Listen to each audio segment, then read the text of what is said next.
Okay, students, let's talk about chi-square. Chi-square is for frequencies. We've talked about t-tests, that is to compare groups, ANOVA to compare groups, paired t-tests to compare before and after scores, and now we're going to look at frequencies of nominal data and whether or not the count that we observe is equal to the count that we expect to observe. And that expected observation can be based on some theoretical number, or it can be in relationship to some number that we're comparing another group, but it's not means, it's count, it's frequency.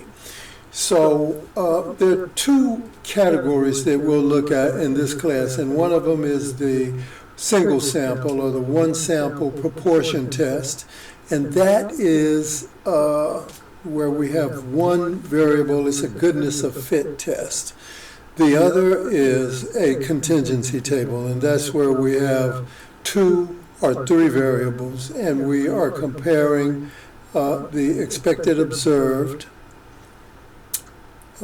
and the observed to the expected value.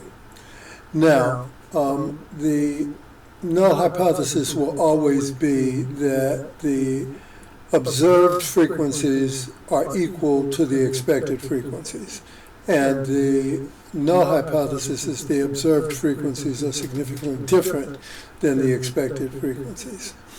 One type of study that is common in affirmative action and equity research has been comparing the proportion of faculty or administrators of a certain ethnicity on campus to the student representation. So one real-world example could be a study comparing the proportion of Hispanic faculty to the proportion of Hispanic students across colleges in the California community college system.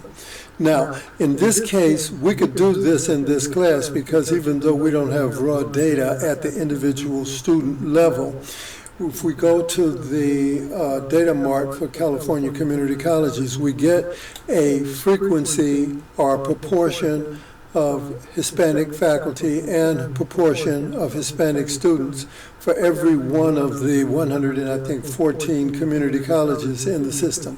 So that means now, rather than having individual students as our unit of analysis, we have the campus as our unit of analysis, and we can do our statistics on that. Another example is a study examining voter preferences. This is a good time to think about that.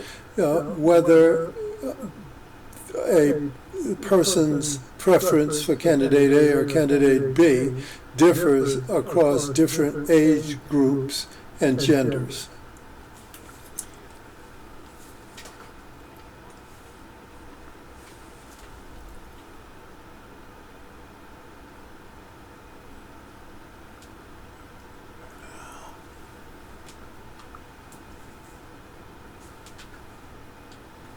Okay, so the first example I want to show you is one that comes from the state of New York for a year, and they were looking at suicides.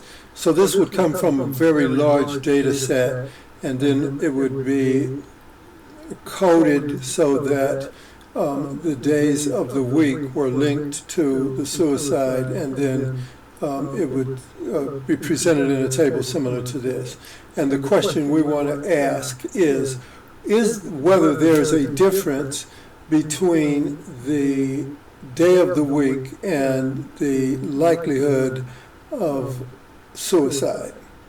Now, we have the 7 days of the week, and we have the count for the total number of suicides. And we're looking at the day of the week as our nominal variable, and then the count as the frequencies for each one of those days of the week. Let's take a look in the actual variable. So here is where we would change the name of the variable. And I have day, I'm just going to change that to a capital. And you notice that it is nominal, and here are the levels. So this is where we would label each one of the categories of the variable. The variable is day, and the categories of each one of those of day is the day of the week. So let's take a look at count. And when we look at count, we just change this here to a capital. And then here we have this that we have created a continuous, because the count is the frequency for each one of the days. We are going to analyze this data using the frequency option in Analyze. And we're going to select the goodness of fit, not the binomial. And under the goodness of fit, we'll get the variable that we want to measure, which is day, and then we will enter the count of the number of occurrences, in this case suicide, for that particular day of the week. So here you notice that this little icon over here says this is limited to categorical data, either nominal or ordinal. And then we'll put the count over here, and that one is where we have the actual number. Now, there are a couple of things going on, and one of those is that it's giving us the proportion. It's telling us that we have a certain total number of suicides, and the proportion is identified, calculated and identified right on the column to the right. But that proportion is not, that's what we observe. And if we want to know what the expected is, we have to select this, and it will tell us that we expect 14.3% every day of the week, if there was no difference between the days of the week. And what we observed is in this case, 16%, and in this case, 17%, and then on Tuesday, 12%. So we can see that there is a difference between what we expect and what we observed. But the question is whether that difference is significant. And then when we look at our chi-square, we see that, yes, the chi-square is 62, and that is significant at the 0.001 level. And here's the degrees of freedom is 7 minus 1. It is n minus 1. Okay, now let's take a look at a new example, and this example has two variables. One is the level of symptoms from COVID, and the other is the drug that was used to treat the COVID. And this comes from a data set that looked at people who tested positive and then tracked them over a certain period of time to find out whether they ever exhibited any symptoms or whether they died. So you can see that there are not many deaths, lots of people who exhibited no symptoms, and a few in between. So now we want to know what, this is our observed. And again, let's just go in here and take a look at these variables. And so this one is the level of symptom. And in that level of symptom, we can and should enter the categories that belong to that variable. either no symptom, mild symptom, severe symptom, long COVID, or death. And then we have 3 drugs, ivermectin, Pfizer, and Moderna. And then we have our count, which has no categories because it's a continuous variable. So let's go to analysis and frequency. We have 2 variables. So now we're going to go to the contingency table. And under the contingency table, we're going to place the drug on the row and the level on the column. Whoops.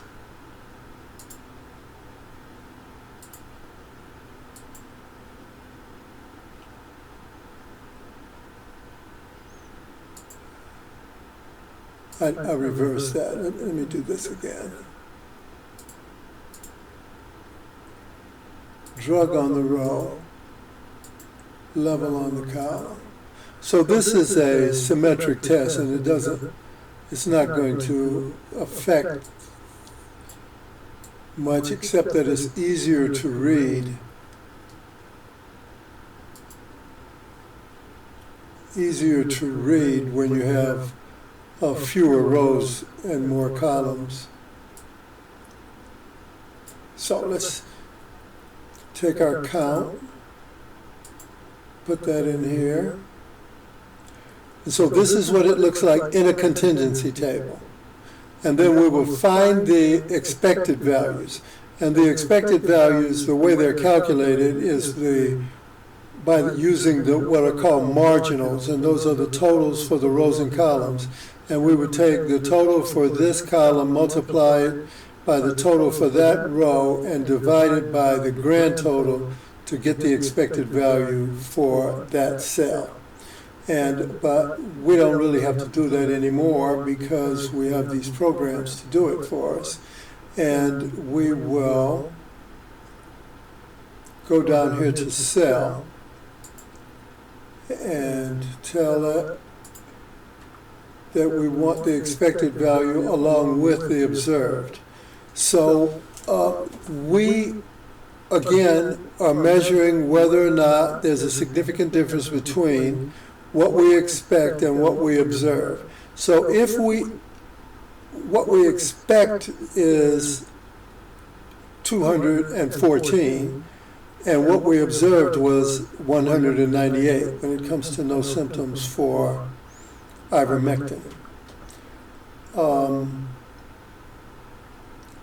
And let's go back to our statistics. So here we're going to look at the 2 measures of correlation. So here what we see when we look at the chi-square is there is a significant difference. And the phi in Kramer's V is only for a 2 by 2. So, Kramer's V, well, so it won't calculate Kramer's V for this many cells. If it was two categories on each variable, then we could get that. But it's telling us that the correlation is 0.16. It's not that extremely strong, but it's significant.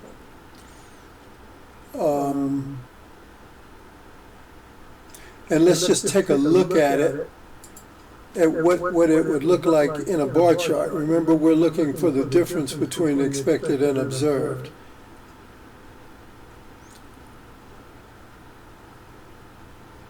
Here we go. And what you can see here is that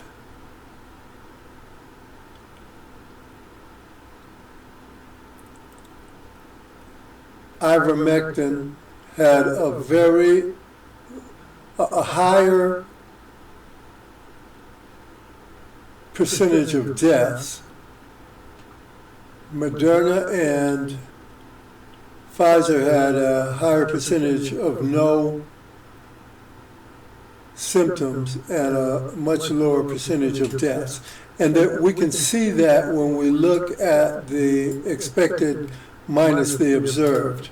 So under deaths, we would have expected 3.73 deaths for ivermectin, and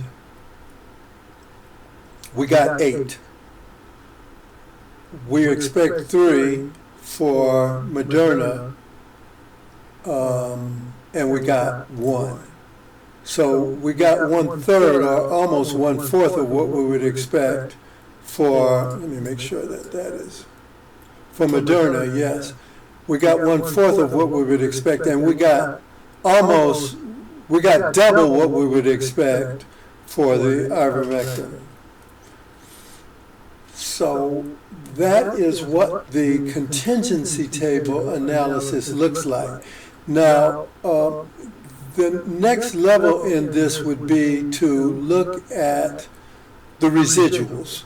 And that means if we subtract the expected from the observed, we would get a number, in some cases that would be positive, in some cases it would be negative. And we can do an analysis of residuals to see where the extreme differences are between expected and observed. But for what we're doing right now, we can just look at the correlation measure by using contingency coefficient and the chi-square.